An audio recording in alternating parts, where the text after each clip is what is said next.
This is the Asteroids Deluxe that I'm keeping, that had the kicked in front. Also, this panel behind it somehow also got busted. But it's still in there, structurally sound, and I didn't think it needed to be reinforced. It seems fine, even though that's cracked all the way through.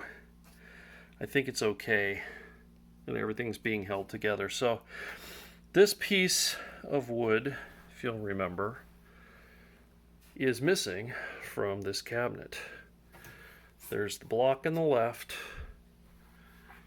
This one has a block on the left, a block on the right.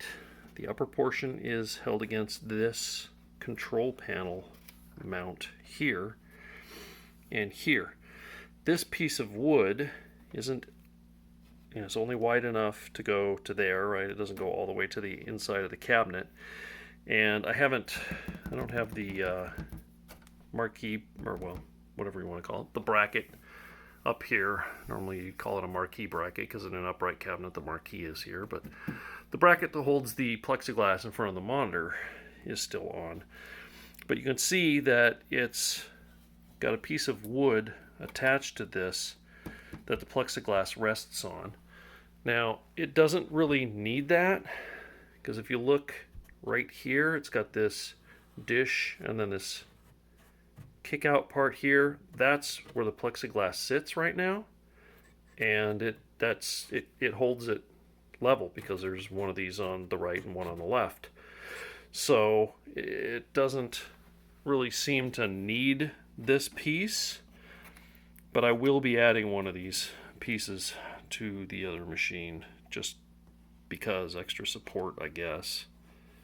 I mean, putting my finger, it actually feels like my fingernail goes underneath that, so I don't think that's exactly lined up anyway. So, but whatever.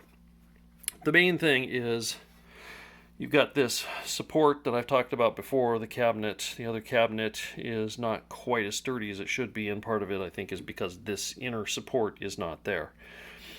So this inner support, apart from this piece at the top that just seems to be an extra reinforcement to hold the monitor,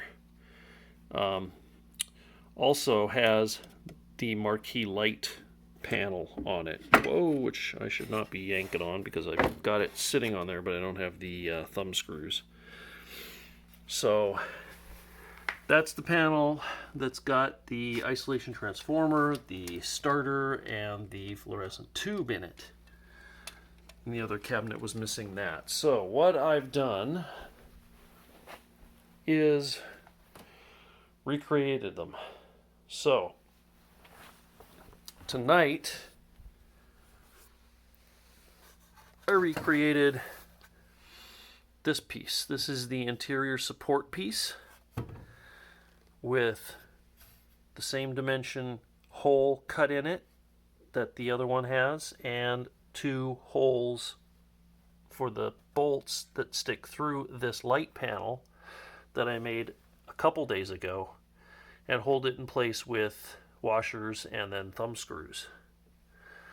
So about the only thing that's different on this panel than the one on the other machine is I didn't have a thinner piece of wood, right? This is plywood, and this main part of it is the same thickness as the other machine, but it uses a thinner piece of plywood across the top. I didn't have a thin piece of plywood, so I figured that 1/8 inch thick MDF would be fine. So it's wood glued and nailed, and yes, I should have used finishing nails, not nails with heads on them, but seriously, no one is going to see this, and this cabinet's got enough damage. It's never going to be a pristine recreation.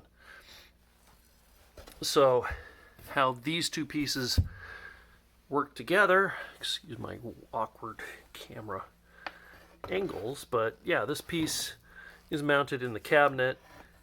There's two bolts that I've already purchased that come through it, and then the holes line up, and that piece sits like that. So that's what the other one looks like inside the cab.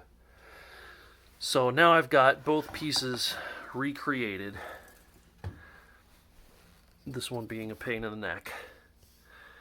And we'll see if I can do this without wrecking anything here. So inside the cab, again, this is the original block of wood that held this piece that I recreated in place.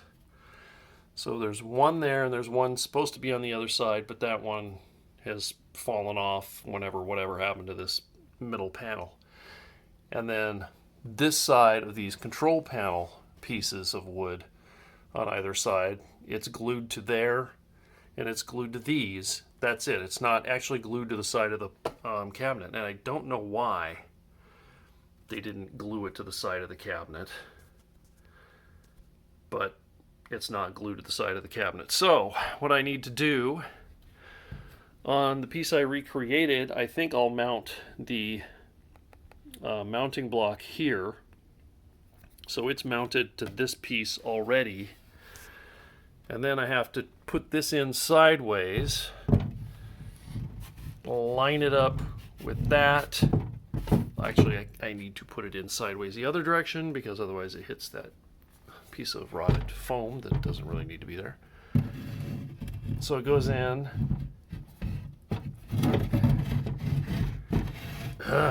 It goes in front of that block, behind the top blocks, like that. And it doesn't have to be perfectly aligned with anything. It just needs to be in there. I'm not sure what purpose exactly this hole serves. The speaker is a really deep speaker, so maybe that has something to do with it, or maybe it's just that's just what they decided for extra support. But everything should line up the same as the other cabinet. You can see the two bolt holes in the back there. That bolts go through this side, and then they're thumb screwed down to the fluorescent light panel. And I'm not sure if I'm going to bother gluing this to the side of the cabinet or not. I did buy some melamine glue. There's a guy that makes reproduction Atari Cabarets. They're just beautiful, and he buys 3/4 inch particle board that's got the malmeline plastic cover fused to it, which I'm just assuming is pretty much the same as this vinyl coating on the Atari games. But he also uses a glue that is made for vinyl. So I just ordered the Malamite one because I figured it should be close enough, and it was easier to find. I just found it on Amazon. It was the first one I looked for. I found it, and I just went ahead and ordered it. But again, I just need wood glue to glue my reproduction piece, particle board to particle board to, you know, whatever type wood this is. The blocking piece there. So, yeah, I'm not sure if I should glue it to the side of the cabinet. I'm thinking no, I'm thinking just do it like original. Although, because the block on the other side, this block, I will put that glue on because it's going to be glued to the other side where this is, and I don't have a stapler of any kind. So I will be doing screws, and I'll probably do some in here too, just to add extra strength. A couple wood screws through this and into the piece, so that it doesn't pop out. I won't do it up there, apart from the fact that you can't really get to it at a straight angle to screw in a wood screw, because between the control panel piece, the reproduction piece, and the monitor mount, there isn't room. But what I will do is take this cabinet outside when I get to the point where I'm ready to do it, and put some paving stones or something. I'll put it down on a blanket on the concrete floor in the garage, and then I'll get another blanket on top of the game, and whichever side I choose, I'll try and put like some heavy blocks or something on it, because it is bowed, and maybe that'll pull it in so that when I'm gluing the other panel in, it'll kind of keep it a little bit held in. It's only like 1/8 of an inch off, so it's not a huge amount, but maybe that'll help hold things together. And also, I think doing it on its side is the way to do it, because as you saw there, of course, I was just doing it with one hand, but test fitting that panel up in there, it's like you would need two people, one person to hold it up at the top and the other person at the bottom, and then you're going to have to screw it in. And so it makes more sense to do it with the cabinets on its side, because then the piece of wood is, gravity's holding it this way instead of trying to pull it down out of position. But yeah, the major thing was trying to get this piece made. I'm not the best at cutting things to size properly. I will admit, I will be the first to admit. I mean, I've made arcade cabinets from scratch and they turn out just fine, but I'm never quite happy with my work. It's never quite, it's like, oh darn, I was off too much here, or this piece is a little bit angled. But this thing came out really nice. So, also the hole in the center, trying to figure out how to do that without having the other part to use as like a router template. So I basically just measured down from here to here and drew a line all the way across, and then drew a line 12 inches, which is the size of the opening, and drew another line. And then the left and right sides of the original piece aren't quite the same. They're like a 16th or so off. So I just kind of did about 3.5 inches this way, and then the 12 inches over. And then I used a drill bit in the four corners, trying to get it as close to the corner as I could. And then I used my router with the pattern cutting bit, and I just put a piece of thin plywood with a flat edge on it, clamped it here, right across the line, clamped it here, and then clamped this whole assembly to my workbench, and then took the router and put it on top of that piece of plywood. The bit went through the hole that I drilled, and then I just routed along the piece of plywood with the router cutting bit, which has a bearing on it, so the bearing rode on the plywood, and the cutter cut that piece there, and then I flipped it over, did the same thing on that side, flipped it over, did it this side, flipped it over, and did it that side. So it worked really well. I actually didn't screw up. This is my first attempt. It's not uncommon for me to end up with a good piece, but screw something up royally when I first start and have a piece that's no good. So I'm happy that turned out really well. It's taken me most of the evening to do it, and I still have to go out there and clean up the garage and hopefully clean this room up fairly quickly. But yes, that's a major thing done now, is just getting that piece, that reproduction piece, made so that I can then figure out how to put it in the cabinet.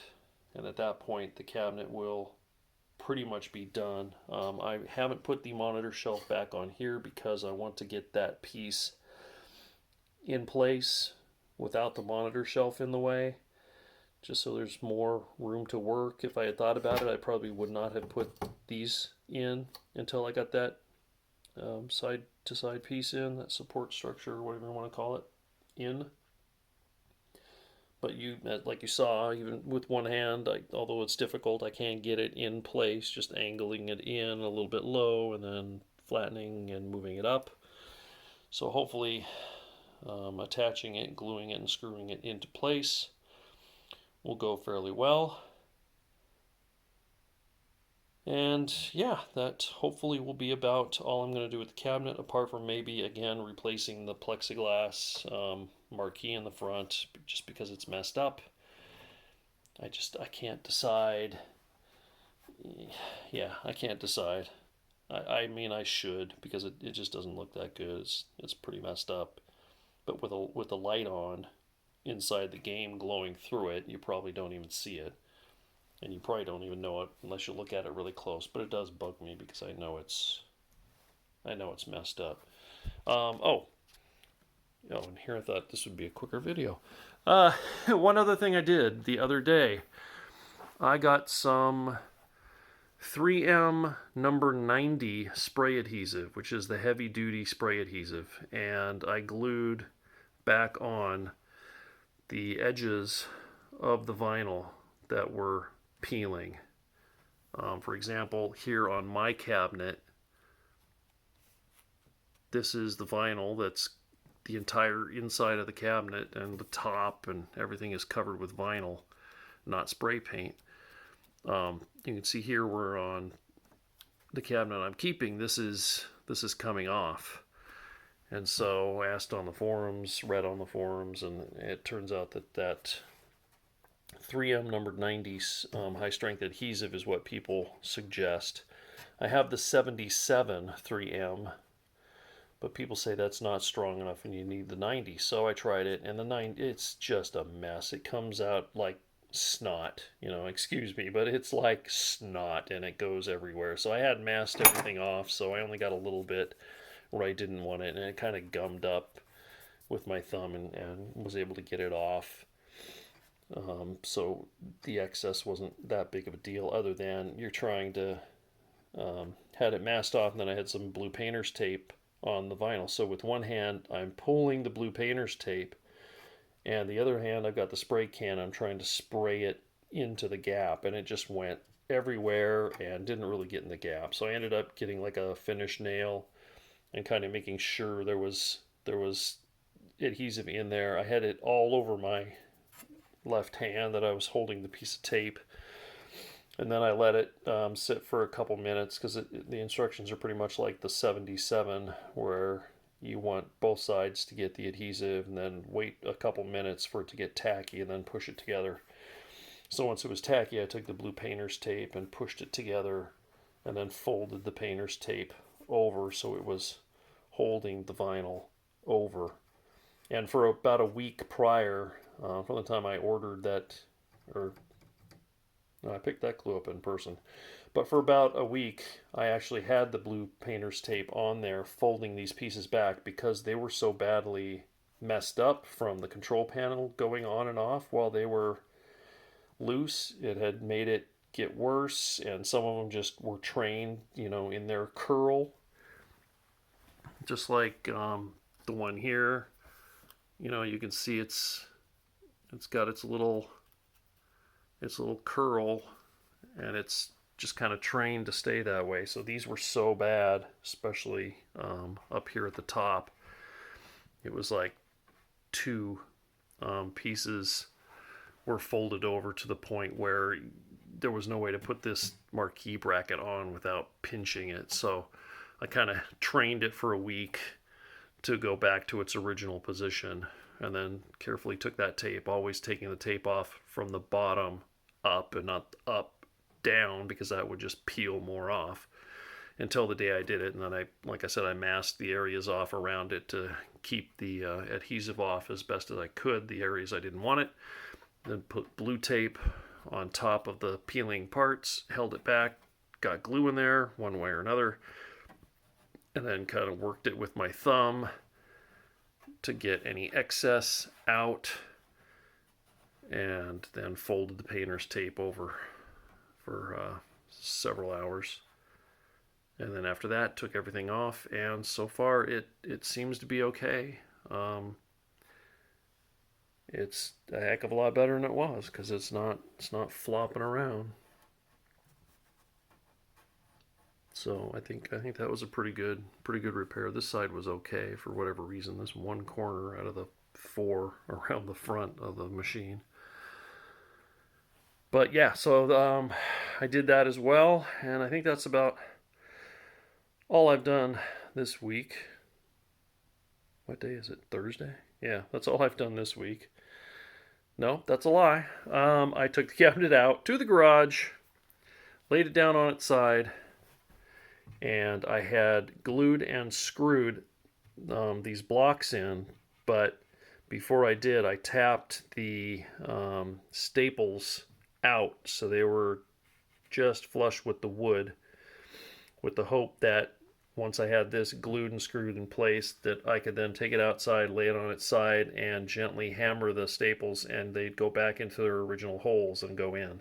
And all but this one did. This one, I think, was just a bit too bent because they were all bent over like that. So I straightened them as best I could, and there was 4 on each side. And this one, 3 out of the 4 went right back in their original holes and were fine. This one folded over, and it's so close to the screw that I decided I don't care. I'm just going to leave it like that. It should have enough strength because of the screw.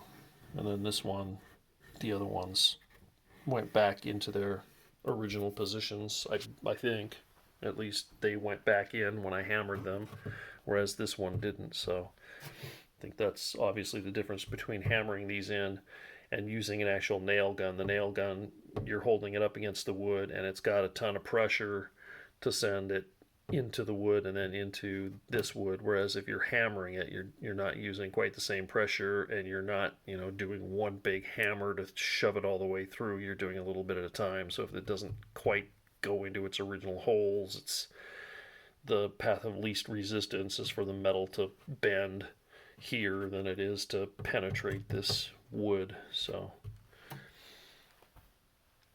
that's about it. Yeah, more progress. I also okay, and the video continues. I don't think I mentioned this in the last video because I think I had only just discovered it also this week. This coin door, this surround here is in one piece. The other one was broken in half. Actually, I think this side was broken in half and this piece was over there. I just moved it over. And there was only one flap, where the one I'm keeping also only had one flap. But these bezels were fine. So I actually took the plastic flap off of the other machine and put it over here. So now the one I'm keeping has 2 flaps. I ordered some flaps online and unfortunately learned a lesson about coin doors. Be very careful if you're ordering any of these parts for a coin door, because there is a difference between, I don't know if this one has, I don't see the label in here. This one and a lot of early Ataris are CoinCo coin doors. Not the same as Coin Controls coin doors, even though they may look similar. So I bought some new surrounds and flaps because they weren't that expensive. And the picture of them on the site I bought them from only shows the front. If it had shown the top, an angle, or the back, I would have known that they're not the right ones. But they just show the front. So I figured, hey, those look just like what I want, and ordered them, and they're not going to work. Not enough money for me to send them back.